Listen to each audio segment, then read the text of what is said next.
Welcome back to the class. Welcome to Digital Learning, Department of Collegiate Education. This is Mamta, Assistant Professor in Department of Commerce. In today's class, let us know which are the factors that are influencing the financial planning. Before going to the class, let us know the meaning of what is meant by factors influencing. In English, there is a proverb that every child is born genius. ಇಂಗ್ಲೀಷ್ನಲ್ಲಿ ಒಂದು proverb ಇದೆ, ಎಲ್ಲರೂ ಕೇಳಿರ್ತೀವಿ. Every child is born genius ಅಂತ ಹೇಳ್ತಾರೆ. ಪ್ರತಿಯೊಂದು ಮಗುನು ಹುಟ್ಟುತ್ತಾ genius ಆಗೇ ಹುಟ್ಟತ್ತೆ. ಆದರೆ ಬೆಳೆದ ಮೇಲೆ ಎಲ್ಲ ಮಕ್ಕಳು ಅದ್ಭುತವಾದ ಸಾಧನೆ ಮಾಡಲ್ಲ. ಕೆಲವೊಂದು ಮಕ್ಕಳು ಅದ್ಭುತವಾದ ಸಾಧನೆ ಮಾಡ್ತಾರೆ, ಆದರೆ ಕೆಲವೊಂದು ಮಕ್ಕಳು ಅಷ್ಟೊಂದು ಸಾಧನೆ ಮಾಡೋದಕ್ಕೆ ಸಾಧ್ಯ ಆಗಲ್ಲ. ಯಾಕೆ ಸಾಧ್ಯ ಆಗಲ್ಲ ಅಂತ ಅಂದರೆ ಎಷ್ಟೊಂದು ಫ್ಯಾಕ್ಟರ್ಸು ಅಫೆಕ್ಟ್ ಆಗುತ್ತೆ ಅಂತ ಅಂತಾರೆ. ಏನು ಈ ಫ್ಯಾಕ್ಟರ್ಸ್ ಅಫೆಕ್ಟ್ ಆಗುತ್ತೆ ಅಂದರೆ ಏನು ಅಂತ ಅಂದರೆ, ಇವಾಗ ಒಂದು ಮಗು ದೊಡ್ಡದಾದ್ಮೇಲೆ ಒಂದು ದೇಶಕ್ಕೆ ಏನೋ ಒಂದು ಕೊಡುಗೆ ಕೊಡೋಂಥ ವ್ಯಕ್ತಿ ಆಯಿತು ಅಂತ ಅಂದರೆ ಅದರಿಂದ ಬೇರೆ ಬೇರೆ ಥರದ ಫ್ಯಾಕ್ಟರ್ಸ್ ಇನ್ಫ್ಲುಯೆನ್ಸ್ ಆಗುತ್ತೆ. ಯಾವುದು ಅಂತ ಅಂದರೆ, for example 3 types of environment ಅಂತ ಹೇಳ್ತಾರೆ. ಮೊದಲನೇದು ಫ್ಯಾಮಿಲಿ ಎನ್ವಿರಾನ್ಮೆಂಟ್, ಎರಡನೇದು ಸ್ಕೂಲ್ ಎನ್ವಿರಾನ್ಮೆಂಟ್, ಮೂರನೇದು ಸೊಸೈಟಲ್ ಎನ್ವಿರಾನ್ಮೆಂಟ್ ಅಂತ ಅಂತಾರೆ. ಮನೆಯಲ್ಲಿ ಓದೋವಂಥ ಪರಿಸರ ಇದ್ದು, ಓದೋವಂಥ ವಾತಾವರಣ ಇದ್ದು, ಅಪ್ಪ ಅಮ್ಮ ಅಥವಾ ರಿಲೇಟಿವ್ಸಲ್ಲಿ ಎಜುಕೇಟೆಡ್ ಆಗಿದ್ದರೆ ಆ ಮಗುಗೂ ಓದೋವಂಥ ಆಸಕ್ತಿ ಬರ್ಬೋದು. ಆದರೆ ಇದೊಂದೇ ಒಂದು ಕಾರಣದಿಂದಾಗಿ ಮಗು ಅದ್ಭುತವಾದ ಸಾಧನೆ ಮಾಡುತ್ತೆ ಅಂತ ಅಂದ್ಬಿಟ್ಟು ಹೇಳೋದಕ್ಕೆ ಸಾಧ್ಯ ಇಲ್ಲ. ಮತ್ತು ಇನ್ಯಾವ ಎನ್ವಿರಾನ್ಮೆಂಟ್ ಅಂತ ಅಂದರೆ, ಸೆಕೆಂಡು ಸ್ಕೂಲ್ ಎನ್ವಿರಾನ್ಮೆಂಟ್. ಸ್ಕೂಲ್ ಎನ್ವಿರಾನ್ಮೆಂಟಲ್ಲೂ ಅಷ್ಟೇ, ನಾವು ಒಂದು ಶಾಲೆ ಅಂತ ಅಂದರೆ ಅಥವಾ ಒಂದು ಕಾಲೇಜ್ ಅಂತ ಅಂದರೆ ಬರೀ ಎಜುಕೇಷನ್ ಅಷ್ಟೇ ಕಲಿಸೋಂಥದ್ದು ಒಂದು ಸ್ಕೂಲಿನ ಉದ್ದೇಶ ಆಗಿರಲ್ಲ.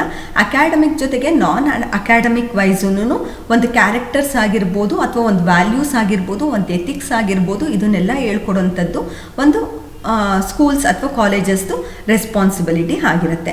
ಹಂಗಾಗಿ ಒಂದು ಶಾಲೆಯಲ್ಲಿ ಯಾವ ರೀತಿ ಕಲಿಕೆಗೆ ಎನ್ವಿರಾನ್ಮೆಂಟ್ ಇರುತ್ತೆ ಅನ್ನೋದ್ರ ಮೇಲೂ ಒಂದು ಮಗು ಯಾವ ರೀತಿ ಆಗುತ್ತೆ ಮುಂದೆ ಅನ್ನೋದು ಡಿಪೆಂಡ್ ಆಗುತ್ತೆ.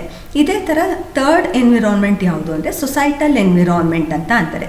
ಆ ಮಗು ಯಾವ ಥರದ ಸಮಾಜದಲ್ಲಿ ಬದುಕ್ತಾ ಇದೆ, ಮತ್ತು ಆ ಮಗುಗೆ ಇರೋಂಥ ಫ್ರೆಂಡ್ಸ್ ಸರ್ಕಲ್ ಯಾವ ರೀತಿ ಇದೆ ಅನ್ನೋದು ಎಫೆಕ್ಟ್ ಆಗುತ್ತೆ. ಇಂಗ್ಲೀಷ್ನಲ್ಲಿ ಒಂದು ಪ್ರಾವರ್ಬ್ ಇದೆ, tell me who your friends are, I will tell whom you are ಅಂತ ಅಂದ್ಬಿಟ್ಟು. ಅಂದರೆ ನಿಮ್ಮ ಫ್ರೆಂಡ್ಸ್ ಯಾವ ರೀತಿ ಇದ್ದಾರೆ ಅಂತ ಹೇಳು, ನೀನು ಯಾವ ರೀತಿ ಅಂತ ಅಂದ್ಬಿಟ್ಟು ಹೇಳ್ತೀನಿ ಅಂತ ಅನ್ನೋಂಥ ಪ್ರಾವರ್ಬ್ ಇದೆ. ಈ ಥರ ಆ ಮಗುಗೆ ಫ್ರೆಂಡ್ ಸರ್ಕಲ್ ಯಾವ ರೀತಿ ಇರುತ್ತೆ, ಫ್ರೆಂಡ್ಸ್ ಎಲ್ಲರೂ ಓದೋಂಥವ್ರು ಇದ್ದಾರೆ ಅಥವಾ ಟೈಮ್ ವೇಸ್ಟ್ ಮಾಡಬಾರ್ದು, ಏನಾದರೂ ಸಾಧನೆ ಮಾಡಬೇಕು ಅನ್ನೋಂಥ ಫ್ರೆಂಡ್ಸ್ ಮಧ್ಯದಲ್ಲಿತ್ತು ಅಂದರೆ ಈ ಮಗುಗೂ ಅದೇ ಥರದ ಮನಸ್ಥಿತಿ ಬೆಳೀತಾ ಹೋಗುತ್ತೆ ಅಂತ ಹೇಳ್ಬೋದು. ಆ ಥರ ಇದಕ್ಕೆಲ್ಲ ಫ್ಯಾಕ್ಟರ್ಸ್ ಇನ್ಫ್ಲುಯೆನ್ಸಿಂಗ್ ಅಂತ ಅಂತಾರೆ. ಈ ಥರ ಪ್ರತಿಯೊಬ್ಬ ನೀವೆಲ್ಲ ವಿದ್ಯಾರ್ಥಿಗಳು ಅಷ್ಟೇ ಈ ಒಂದು ಭವ್ಯವಾದ ಭಾರತಕ್ಕೆ ಅದ್ಭುತವಾದ ಕಾಣಿಕೆಗಳನ್ನ ಕೊಡ್ರಿ ಅಂತ ಅಂದ್ಬಿಟ್ಟು ಆಶಿಸ್ತಾ ಇವತ್ತಿನ class factors influencing financial planning ಯಾವ್ಯಾವುದು ಅಂತ ನೋಡ್ತಾ ಹೋಗೋಣ. Okay, which are the factors influencing the financial planning. First one is nature of the industry. ಅಂದರೆ ಇವಾಗ ನಾವೊಂದು ಫಿನಾನ್ಸ್ನ ಪ್ಲ್ಯಾನ್ ಮಾಡೋದಕ್ಕಿಂತ ಮುಂಚೆ ಯಾವ್ಯಾವ ಫ್ಯಾಕ್ಟರ್ಸ್ನ ಕನ್ಸಿಡರ್ ಮಾಡಿ ಫೈನಾನ್ಸ್ನ ಪ್ಲ್ಯಾನ್ ಮಾಡಬೇಕು ಅಂತ ಅಂದ್ಬಿಟ್ಟು ಹೇಳ್ತಾ ಹೋಗ್ತೀವಿ. ಒಂದು ಸತಿ ನಾವು ಫೈನಾನ್ಸ್ನ ಪ್ಲ್ಯಾನ್ ಮಾಡಿದ್ವಿ ಅಂತ ಅಂದರೆ it has the long term effect on the organisation or the industry. Therefore very carefully the finance manager has to frame the financial plan. Before framing the financial plan, the finance manager has to consider all these factors before framing the financial plan. In that, first one is nature of the industry. Finance plan ಮಾಡೋದಕ್ಕಿಂತ ಮುಂಚೆ ಎಲ್ಲ ಫ್ಯಾಕ್ಟರ್ಸ್ನು consider ಮಾಡಬೇಕಾಗತ್ತೆ. ಅದರಲ್ಲಿ ಮೊದಲನೇದು ಯಾವುದು, nature of the industry ಅಂತ ಹೇಳ್ತಾರೆ. ಯಾವುದು ನೇಚರ್ ಆಫ್ ದ ಇಂಡಸ್ಟ್ರಿ ಅಂತ ಅಂದರೆ, ಏನು ನೇಚರ್ ಆಫ್ ದ ಇಂಡಸ್ಟ್ರಿ ಅಂತ ಅಂದರೆ, ನಾನು ನಿಮಗೆ ಮುಂಚೆನೇ ಲಾಸ್ಟ್ ಕ್ಲಾಸ್ನಲ್ಲಿ ಹೇಳಿದ್ದೀನಿ, ಪ್ರತಿಯೊಂದು ಆರ್ಗನೈಸೇಷನ್ಗೂ ಎಲ್ಲ ಬಿಸ್ನೆಸ್ಗೂ ಒಂದೇ ಸ್ಟ್ಯಾಂಡರ್ಡ್ ಫಿನಾನ್ಷಿಯಲ್ ಪ್ಲ್ಯಾನ್ ಅಂತ ಯಾವುದೂ ಇರಲ್ಲ. Depend upon the business, depend upon the size of the business, depend upon the nature of the business, one has to frame their own financial plan. ಈಗ ಫಾರ್ ಎಕ್ಸಾಂಪಲ್ ಇವಾಗ capital oriented industry ಆಗಿರುತ್ತೆ ಅಂತ ಅಂದರೆ, for example capital oriented industry ಅಂದರೆ railway industry ಆಗಿರ್ಬೋದು, electricity industry ಆಗಿರ್ಬೋದು, ಅಥವಾ iron and steel industry ಆಗಿರ್ಬೋದು. ಈ ಥರ ಕ್ಯಾಪಿಟಲ್ ಓರಿಯೆಂಟೆಡ್ ಇಂಡಸ್ಟ್ರಿ ಆದರೆ ಏನಾಗುತ್ತೆ, ಫಿಕ್ಸೆಡ್ ಕ್ಯಾಪಿಟಲು ಜಾಸ್ತಿ ಬೇಕಾಗತ್ತೆ, ವರ್ಕಿಂಗ್ ಕ್ಯಾಪಿಟಲು ಕಡಿಮೆ ಬೇಕಾಗತ್ತೆ. ಅದೇ ಏನಾದರೂ for example labour oriented industries ಆಗಿದ್ದರೆ, ಅಂದರೆ ಗಾರ್ಮೆಂಟ್ಸ್ ಆಗಿರ್ಬೋದು, ಈ ಥರದ ಇಂಡಸ್ಟ್ರಿ ಆಗಿದ್ದರೆ ಅಲ್ಲಿ ಫಿಕ್ಸೆಡ್ ಕ್ಯಾಪಿಟಲ್ಗಿಂತನೂ ಜಾಸ್ತಿ ವರ್ಕಿಂಗ್ ಕ್ಯಾಪಿಟಲು ಜಾಸ್ತಿ ಬೇಕಾಗತ್ತೆ. ಆ ಥರ ಈಗ ಫಿನಾನ್ಷಿಯಲ್ ಪ್ಲ್ಯಾನ್ನ ಫ್ರೇಮ್ ಮಾಡೋದಕ್ಕಿಂತ ಮುಂಚೆ ನಮ್ಮ ಇಂಡಸ್ಟ್ರಿ ಯಾವ ಥರ ಇದೆ, ನಮ್ಮದು ಕ್ಯಾಪಿಟಲ್ ಓರಿಯೆಂಟೆಡ್ ಇಂಡಸ್ಟ್ರಿನ ಅಥವಾ ಲೇಬರ್ ಓರಿಯೆಂಟೆಡ್ ಇಂಡಸ್ಟ್ರಿನ ಅಂತ ಯೋಚನೆ ಮಾಡಿ ಅದ್ರ ಪ್ರಕಾರವಾಗಿ ಫಿನಾನ್ಸ್ನ ಪ್ಲ್ಯಾನ್ ಮಾಡಬೇಕಾಗತ್ತೆ. Second one is status of the company in the industry. ಏನು status of the company in the industry? ಎಲ್ಲ ಕಂಪನಿದು ಸ್ಟೇಟಸ್ಸು ಒಂದೇ ಥರ ಇರಲ್ಲ. ಫಾರ್ ಎಕ್ಸಾಂಪಲ್ ಇವಾಗ ಒಂದೊಂದ್ಸತಿ ಯಾರೋ ಒಬ್ಬ ಪರ್ಸನ್ಗೆ ಸಾಲ ಬೇಕಾಗಿರುತ್ತೆ ಅಂತ ಅಂದ್ಕೊಳ್ಳೋಣ. ಸಾಲ ಬೇಕು ಅಂತ ಅಂದರೆ ಆ ವ್ಯಕ್ತಿಗೆ ಅವಶ್ಯಕತೆ ಇದೆ, ಪ್ರಾಬ್ಲಮ್ ಇದೆ ಅಂತ ಅಂದ್ಬಿಟ್ಟು ಯಾರ ಹತ್ರ ಹೇಳಿದ ತಕ್ಷಣ ಕೆಲವೊಂದು ಸತಿ ಯಾರು ಬೇಕಾದರೂ ಅವನಿಗೆ ಸಾಲ ಕೊಡೋದಕ್ಕೆ ರೆಡಿ ಇರ್ಬೋದು. ಅದೇ ಇನ್ನೊಬ್ಬನಿಗೆ ಸಾಲದ ಅವಶ್ಯಕತೆ ಇದ್ದರೆ ಯಾರು ಅವನಿಗೆ ಸಾಲ ಕೊಡೋದಕ್ಕೆ ರೆಡಿ ಇಲ್ದಲೇ ಇರ್ಬೋದು. ಯಾಕೆ ಈ ಥರ ಆಗತ್ತೆ ಅಂತ ಅಂದರೆ, ಇವಾಗ ಮೊದಲನೇ ಪರ್ಸನ್ದು ಕ್ರೆಡಿಟ್ ವರ್ತಿನೆಸ್ ಚೆನ್ನಾಗಿರ್ಬೋದು, ಅವನ ಬಿಸ್ನೆಸ್ಸು ಸ್ಟೇಬಲ್ ಆಗಿರ್ಬೋದು, ಜೊತೆಗೆ ಪಾಸ್ಟ್ ಪರ್ಫಾರ್ಮೆನ್ಸ್, ಅವನ ಹಿಂದೆ ಯಾವಾಗನ ಸಾಲ ಇಸ್ಕೊಂಡಿದ್ರೆ ಅದನ್ನು ಕರೆಕ್ಟಾಗಿ ಅವನು ವಾಪಸ್ ಹೇಳಿದ ಟೈಮ್ಗೆ ರಿಟರ್ನ್ ಕೊಟ್ಟಿದ್ರೆ ಅವಾಗ ಏನಾಗುತ್ತೆ, ಆ ಒಬ್ಬ ಪರ್ಸನ್ಗೆ ಈಸಿಯಾಗಿ ಸಾಲ ಹೆಂಗೆ ಸಿಗುತ್ತೋ ಅದೇ ಥರನೇ ಇಲ್ಲಿ status of the company in the industry ಅಂದರೆ, ಫಾರ್ ಎಕ್ಸಾಂಪಲ್ ಇವಾಗ ಕಂಪನಿ ಸ್ಟಾರ್ಟ್ ಮಾಡಿ ಫರ್ದರ್ ಯಾವಾಗಾದರೂ 1 ಇಯರ್ ಅಥವಾ 2 ಇಯರ್ಸು ಅಥವಾ ಇನ್ನು ಯಾವಾಗಾದರೂ ಫರ್ದರ್ ನಮಗೆ ಫಂಡ್ಸ್ ಬೇಕು ಅಂತ ಅಂದರೆ ನಮ್ಗೆ ಈಸಿಯಾಗಿ ಮಾರ್ಕೆಟಲ್ಲಿ ಫಂಡ್ಸ್ ಅವೈಲಬಿಲಿಟಿ ಇದೆಯಾ? ಯಾವಾಗ ಫಂಡ್ಸ್ ಅವೈಲಬಿಲಿಟಿ ಇರುತ್ತೆ, ಆ ಒಂದು ಕಂಪನಿದು ಕ್ರೆಡಿಟ್ ವರ್ತಿನೆಸ್ ಚೆನ್ನಾಗಿತ್ತು ಅಂತ ಅಂದರೆ, ಪಾಸ್ಟ್ ಪರ್ಫಾರ್ಮೆನ್ಸ್ ಅಂತಂದರೆ ಹಿಂದೆ ಯಾವಾಗಾದರೂ ಫಂಡ್ಸ್ನ ತೊಗೊಂಡು ಅದಕ್ಕೆ ಕರೆಕ್ಟಾಗಿ ರಿಟರ್ನ್ ಮಾಡಿದ್ರು ಅಂತ ಅಂದರೆ ಅಂಥ ಕಂಪನಿಗೆ ಫಂಡ್ಸು ಈಸಿಯಾಗಿ ಸಿಗತ್ತೆ. ಅವಾಗ ಸ್ಟಾರ್ಟಿಂಗಲ್ಲೇ ಜಾಸ್ತಿ ಫಂಡ್ಸ್ನ ರೈಸ್ ಮಾಡಿ ಇಟ್ಕೊಳ್ಳೋಂಥ ಅವಶ್ಯಕತೆ ಇರಲ್ಲ. ಇಲ್ಲ ಅದ್ರದ್ದು ಸ್ಟೇಟಸ್ ಆಫ್ ದ ಕಂಪನಿ ಕಡಿಮೆ ಇದೆ ಅಂತ ಅಂದರೆ, ಪಾಸ್ಟ್ ಪರ್ಫಾರ್ಮೆನ್ಸ್ ಸರಿ ಇಲ್ಲ ಅಂತ ಅಂದರೆ, ಅಥವಾ ಅರ್ನಿಂಗ್ ಕೆಪಾಸಿಟಿ ಕಡಿಮೆ ಇದೆ ಅಂತ ಅಂದರೆ, ಅಥವಾ ಆ ಒಂದು ಪರ್ಟಿಕ್ಯುಲರ್ ಬಿಸ್ನೆಸ್ಸು ಸ್ಟೆಬಿಲಿಟಿ ಇಲ್ಲ ಅಂದರೆ, ಸ್ಟೇಬಲ್ ಇಲ್ಲ ಅಂತ ಅಂದರೆ ಅಂಥ ಒಂದು ಇಂಡಸ್ಟ್ರಿಗೆ ಫಂಡ್ಸು ಈಸಿಯಾಗಿ ಸಿಗಲ್ಲ. ಆ ಥರದ ಟೈಮ್ನಲ್ಲಿ ಯಾವ ರೀತಿ ನಾವು ಫಿನಾನ್ಸ್ನ ಪ್ಲ್ಯಾನ್ ಮಾಡಬೇಕು ಅಂತ ಅಂದ್ಬಿಟ್ಟು ಫಿನಾನ್ಸ್ ಮ್ಯಾನೇಜರು ಯೋಚನೆ ಮಾಡಿ ಫಿನಾನ್ಸ್ನ ಪ್ಲ್ಯಾನ್ ಮಾಡಬೇಕಾಗತ್ತೆ. Third point is future plans.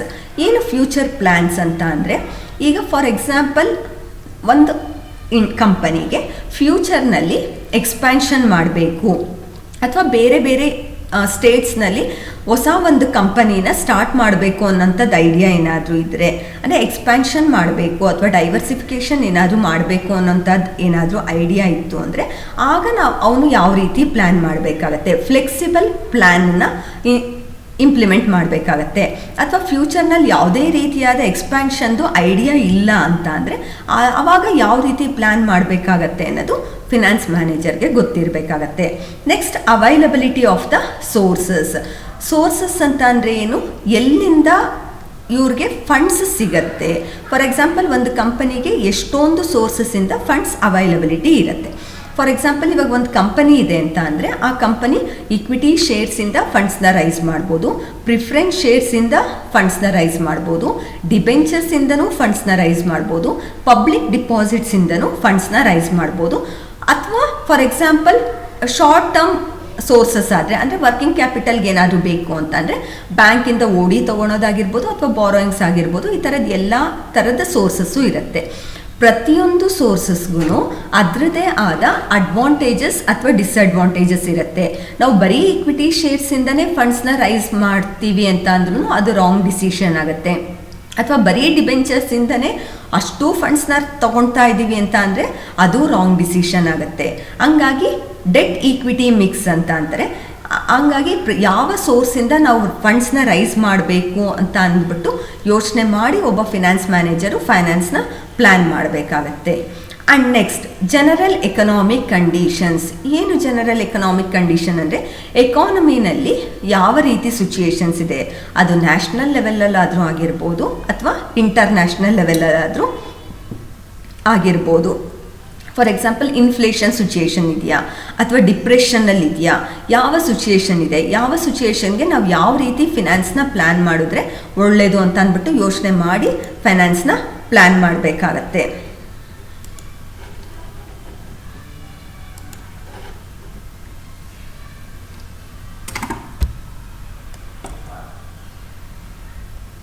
Okay, the next point is government policy. ನಮಗೆಲ್ಲರಿಗೂ ಗೊತ್ತೇ ಇದೆ, ಒಂದು ಕಂಪನಿ ಅಂತ ಅಂದರೆ ನಡೆಸೋದು ಅಷ್ಟು ಈಸಿ ಇಲ್ಲ. ಗೌರ್ಮೆಂಟ್ ಇಂಟರ್ಫಿಯರೆನ್ಸು ತುಂಬ ಜಾಸ್ತಿ ಇರುತ್ತೆ compare to sole trading concern ಅಥವಾ ಪಾರ್ಟ್ನರ್ಶಿಪ್ ಫಾರ್ಮ್ನಲ್ಲಿ. Government there will be a separate policy for the investment and also profits, ಎಷ್ಟು ಟ್ಯಾಕ್ಸ್ನ ಕಟ್ಟಬೇಕು, ಎಷ್ಟು ಡಿವಿಡೆಂಟನ್ನ ನೀವು ಪೇ ಮಾಡೋದಕ್ಕೆ ಯಾವ ಥರ ರೂಲ್ಸು ರೆಗ್ಯುಲೇಷನ್ಸ್ ಇದೆ, ಮತ್ತು ಅಕ್ವಿಸಿಷನ್ಸ್ ಏನಾದ್ರು ಮಾಡ್ಕೊಳ್ಬೇಕು ಅಂದರೆ ಅಥವಾ ಮರ್ಜರ್ಸ್ ಆ್ಯಂಡ್ ಅಕ್ವಿಸಿಷನ್ಸ್ ಈ ಥರದ್ದು ಏನಾದ್ರು ಮಾಡಬೇಕು ಅಂದರೆ ಯಾವ ರೀತಿ ಗೌರ್ಮೆಂಟ್ ಪಾಲಿಸಿ ಇದೆ ಅಂತ ಅನ್ನೋದನ್ನೆಲ್ಲ ನೋಡಿಕೊಂಡು ಒಂದು ಫೈನಾನ್ಸ್ನ ಪ್ಲ್ಯಾನ್ ಮಾಡಬೇಕಾಗತ್ತೆ. Next is the type of capital structure.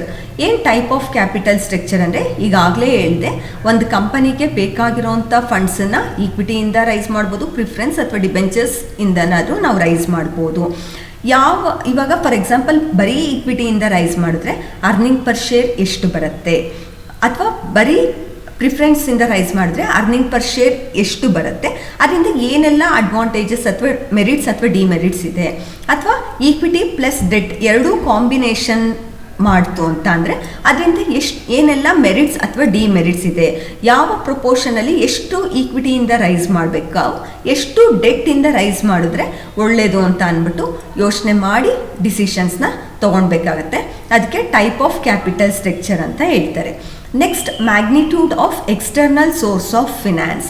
ಏನು magnitude of external source of finance ಅಂದರೆ the extent to which the external source of finance like borrowings from financial institution, issue of debentures and other short term borrowings, it also plays an important role in managing the fixed capital and working capital ಅಂತ ಹೇಳ್ತಾರೆ. ಬೇಕಾಗಿರೋಂಥ ಫಂಡ್ಸನ್ನು ಎಷ್ಟು ಫಂಡ್ಸನ್ನು external ಸೋರ್ಸಿಂದ rice ಮಾಡ್ಬೋದು, ಅಂದರೆ ಡಿಬೆಂಚರ್ಸಿಂದ ಅಥವಾ ಬಾರೋಯಿಂಗ್ಸಿಂದ ನಮಗೆ ಬೇಕಾಗಿರೋಂಥ ಅಷ್ಟು ಫಂಡ್ಸ್ನೂ ಹೊರಗಡೆಯಿಂದನೇ ತೊಗೊಳ್ತೀವಿ ಅನ್ನೋದು ರೈಟ್ ಡಿಸಿಷನ್ ಅಲ್ಲ. ನಮಗೆ ಬಂದಿರೋಂಥ ಪ್ರಾಫಿಟ್ಟಲ್ಲಿ ಸ್ವಲ್ಪ ಅಮೌಂಟನ್ನು ರಿಟೈನ್ಡ್ ಅರ್ನಿಂಗ್ಸ್ ಅಥವಾ ಪ್ಲಾಗಿಂಗ್ ಬ್ಯಾಕ್ ಆಫ್ ಪ್ರಾಫಿಟ್ ಅಂತ ಹೇಳ್ತಾರೆ. ಒಂದಷ್ಟು ಅಮೌಂಟನ್ನು ನಾವು ರಿಟೈನ್ಡ್ ಅರ್ನಿಂಗ್ಸ್ ಆಗಿ ಇಟ್ಕೊಳ್ತೀವಿ, ಇನ್ನೊಂದಷ್ಟು ಅಮೌಂಟನ್ನು ಡಿವಿಡೆಂಟ್ ಆಗಿ ಡಿಸ್ಟ್ರಿಬ್ಯೂಟ್ ಮಾಡಿರ್ತೀವಿ. ಹಾಗೆ ನಮಗೆ ಫರ್ದರ್ ಏನಾದರೂ ನಮಗೆ ಫೈನಾನ್ಸ್ ಬೇಕು ಅಂತ ಅಂದರೆ ಬರೀ ಔಟ್ಸೈಡ್ ಸೋರ್ಸಸ್ ಮೇಲೆ ನಾವು ಡಿಪೆಂಡ್ ಆದ್ವಿ ಅಂತ ಅಂದರೆ ನಮಗೆ ಕಾಸ್ಟ್ ಆಫ್ ಕ್ಯಾಪಿಟಲ್ ಜಾಸ್ತಿ ಆಗುತ್ತೆ. ಅದಕ್ಕೋಸ್ಕರ ಎಷ್ಟು ಪರ್ಸೆಂಟೇಜ್ ನಾವು ಎಕ್ಸ್ಟರ್ನಲ್ ಸೋರ್ಸ್ ಮೇಲೆ ಡಿಪೆಂಡ್ ಆದರೆ ಒಳ್ಳೆಯದು ಅಂತ ಅಂದ್ಬಿಟ್ಟು ಫಿನಾನ್ಸ್ ಮ್ಯಾನೇಜರು ಪ್ಲ್ಯಾನ್ ಮಾಡಬೇಕಾಗತ್ತೆ. These are all the factors influencing the financial plan. These are all the references. I hope you understand the factors influencing the financial planning. Thank you for watching the video.